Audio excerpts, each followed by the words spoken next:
Nimekaa naye miaka 6. Miaka 6 kakuogopea nani? Ndio mingi katika ndoa. Kwanza nikwambie kitu, mwanadamu wingi wa tabia zake, ukiishi naye ili uzijue zote, azimalize zote, lazima ukae naye miaka 8. Yaani rafiki yako miaka 8, ndio kama hakuwa mchoyo itakuwa zimekamilika kukuonyesha. Kwa sababu ukikaa na mtu una pretend, unaongopa. Kwa hiyo miaka 8. Mwanamke inafika mpaka miaka 20 hajakumalizia tabia zake zote. Jafari kasema ngoja nikutunze. Asika kutoa nini nyumbani? Umeelewa? Kasema mtu wa kawaida rafiki yako miaka mingapi hajamaliza tabia zake, ukikaa naye hivi anakuwa vingine. Umeelewa? Kaa naye mfululizo miaka 8, huyu asubuhi, mchana, jioni, ndio anaweza akazimaliza zote. Lakini mwanamke miaka 20 ndio zinakwisha zote. Kwa hiyo leo nakupa hii, vumilia, endelea kusoma. Kesho utasikia tabia yake nyingine, endelea nyingine. Ukishafika miaka 20 ushamjua yule, mnaishi vizuri. Usichoke. Mabwana harusi wapi mmesikia? Mbona hapo mnaisema chini hivi? Nendeni mkakae nao miaka 20. Istausu bin nisa'i khaira. Kakae naye miaka 20. Kila siku atakuwa anakupa kitu kingine kimoja kimoja. Usichoke baba. Na ndio maana hata katika mambo ya kawaida ukisoma ndio baadaye unapewa nini? Cheti. Lakini katika ndoa unapewa cheti kabla hujasoma. Au mjeona? Haruni umeelewa? Yaani ukienda shule unasoma kisha mbaya sasa ushasoma cheti hichi. Kule unapewa cheti kabla ya sasa usikiangushe kile cheti. Umepewa cheti leo, kesho wewe mwenyewe unasema nimeshindwa, kumbe cheti cha bure kabisa. Sasa kakifanyie cheti kazi kwamba sisi tunakupa kabisa hiki ili ukatoboe. Sasa kabla nitakutunza sasa hivi. Sasa kabla hizi kaja analia ofisini kabla na baba. Ulikuwa wapi aliodido? Yule kumbe analia kwa makelele yule. Kabla. Taratibu. Haya. Maneno yanatoka wapi? Fi sitati ayami. Mwenyezi Mungu hakuhitaji siku 6 katika ufanyaji wake, kwa sababu mwenyewe inama amruhu idha arada shay'an ayakula lahu kun fayakun. Kwa hiyo jipe muda katika kila kitu, muda katika mambo ya siasa, kajipe muda katika mambo ya kiuchumi, kajipe muda katika mambo ya kijamii. Ndio mambo makubwa matatu yanaongoza dunia. Kwenye siasa jipe muda, sio hapo kwa hapo tu. Kwenye mambo ya kiuchumi jipe muda, utakuwa na uchumi mzuri. Kinachotakiwa juhudi yako na uvumilivu. Na mambo ya kijamii ndio hayo, ndoa, malezi yetu, urafiki wetu. Unakaa na mtu siku 2 3, yule nifai, sio rafiki yule sana. Kwa sababu kwanza yule ni binadamu. Ni nani? Binadamu siku zote ni takfiri na mapungufu. Mwanadamu mwenyewe anasema nukswanuhu tamamuhu au nukswanuhu kamaluhu, kamaluhu nukswanuhu. Yaani yule mapungufu ya mwanadamu ndio ukamilifu wake. Ukamilifu wake mwanadamu ndio upungufu wake. Mtu akikuuliza ni nani mwanadamu mkamilifu, mwambie yule mpungufu mno. Lazima akukosee, ndio wanadamu. Tumeisoma aya tabarakalladhi biyadihi almulku wa huwa ala kulli shay'in qadir alladhi khalaqa almauta wal hayata liyabluwakum ayyukum ahsanu amala au aqbahu amala. Liyabluwakum ayyukum ahsanu, ili akujueni ni nani mwenye matendo mazuri, kwa sababu wote mna matendo kimeletwa kifo, alladhi khalaqa almauta, na yameletwa maisha, wal hayata, na maisha uhai, ili Mungu apate kujua ni nani anakaribia ukamilifu, liyabluwakum ayyukum ahsan, kwa sababu wote Mungu anatujua, wote ni aqbahu amala, tuna matendo mabaya. Sasa ukiwa na rafiki, tanguliza zaidi mapungufu yake kabla makamilifu yake, ndio utaweza kuishi naye. Anayekujia mbele ili awe rafiki yako, mtangulizie zaidi nini? Hata sisi tunaokaa na kulea watoto hawa, kinachotusaidia ni kwamba kwanza wote tunawaona mapungufu, tutaishi nao ili tuwarekebishe kidogo kidogo. Baadaye nao wanakuwa watu. Basi wewe ukiwa mwajiri, hawa walioajiriwa wako wote mapungufu. Ukiwa mzazi, watoto wako wote hawa mapungufu. Ukiwa mwenye rafiki wengi, marafiki zako wote hawa mapungufu.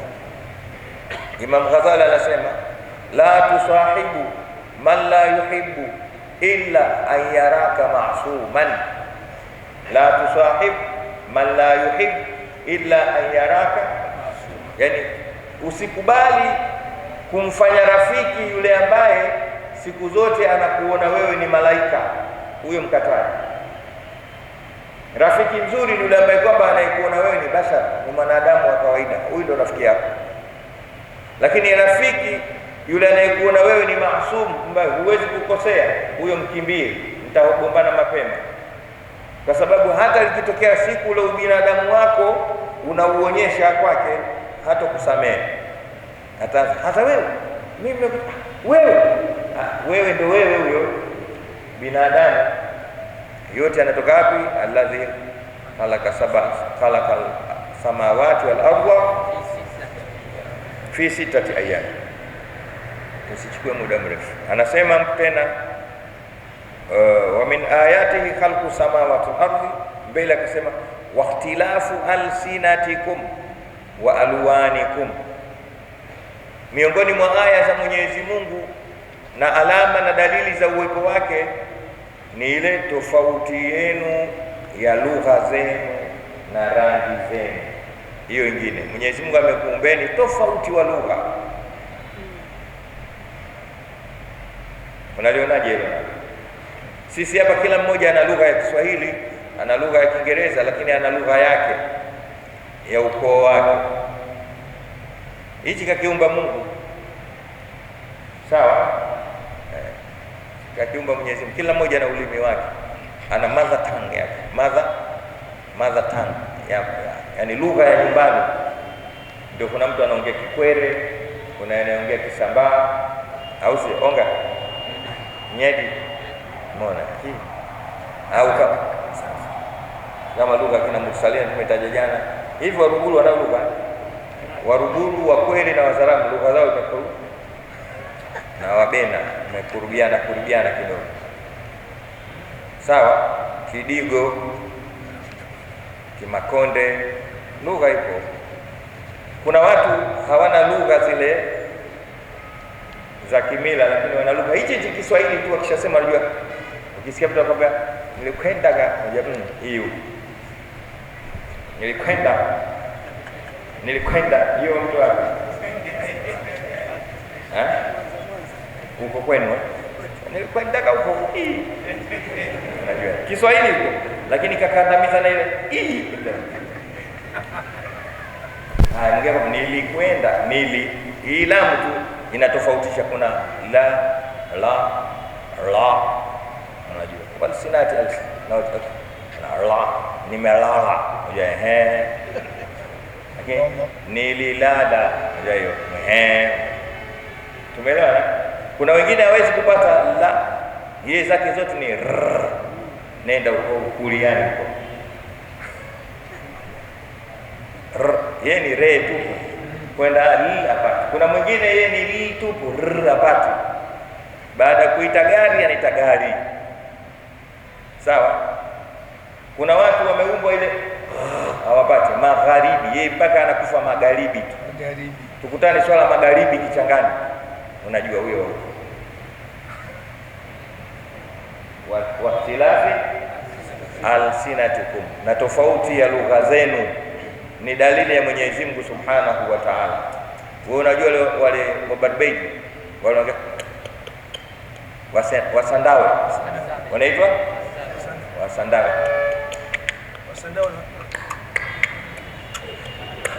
Wewe unasema wanaita paka, wazee ndio wanaongea tu, muue huyo.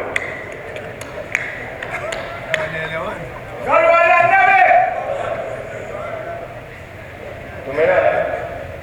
Mmeshawahi kukutana kipindi kile nasoma Tanga, kuna watoto wale sio wanatokea wapi, lakini maeneo ya katikati hapa, wao lugha yao ni kuguna tu, na wanaongea usiku, mchana tunaongea nao kama kawaida, lakini wakikutana wenyewe usiku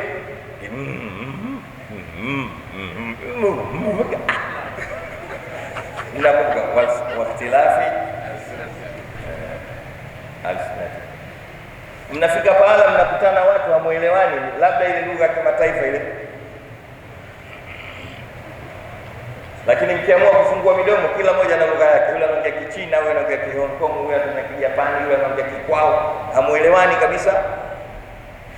Labda mjue hicho kizungu ambacho wazungu wamefanya wajanja, wamepenetrate, wameingiza kizungu chao katika dunia nzima. Na sasa hivi alhamdulillah Kiswahili nacho kwa sababu ya aya ya Mwenyezi Mungu nacho kinaenea dunia nzima. Jana nimekutana na mzungu, tumeongea Kiswahili mpaka saa 8 za usiku. Yupo na leo nataka nje naye. Naambia umejifundisha hapa sababu mumu tu umesoma, mimi anajua Kiswahili kuliko wewe mtu wa Tandale. Sawa? Kwa hiyo hapo kwamba kila mmoja ana lugha yake pia ni dalili za uwepo wa nani? Kuna baadhi ya habari tumezisikia ambazo sio rasmi lakini zipo katika vitabu. Inasemekana binadamu wote waliumbwa na lugha hii, lakini walipokuja ulimwenguni kilitokea tukio linaitwa yaumu tabalbuli alsina au yaumu tabalbuli alsuni. Nategemea unatumia alsina au alsun, zote ni jamu ya lisani. Siku ya kutapanyika lugha ni siku gani? Ni kipindi kile yule Haman alipoambia watu wamjengee mnara utakaopeleka juu upande ili akamwone Mungu. Ipo katika Qur'ani ile. Kawaambia watu wake, nitengenezeni mnara mrefu kisha nipande huko juu wanaosema kuna Mungu nikamuone. Ulijengwa mnara ule kwa muda wa miaka 40, unajengwa na watu wa zamani. Ulikwenda sana juu. Kawaida kitu kikienda juu kinalemea chini. Msingi ukashindwa, ukaanguka ule mnara. Kile kishindo chake ndio kila mmoja alikuja na lugha yake mpaka leo. Kile ungesema mama ndio Mswahili wewe.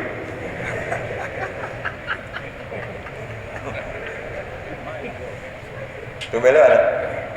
Inasemekana kwamba tulikuwa na lugha moja, lakini yaumu tabalbuli alsuni ndio siku ile kuja kutu.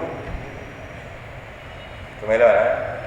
Haya, waqtilafi alsinatikum wa alwanikum, na rangi zenu hapo na tofauti ya rangi zenu, kwamba Mwenyezi Mungu pia miongoni mwa dalili za uwepo wake ametuumba rangi tofauti. Kuna weupe, kuna weusi, kuna wekundu, kuna wanjano, kuna Mtume Muhammad sallallahu alaihi wasallam anasema katika hadithi ya Imam Ahmad na Imam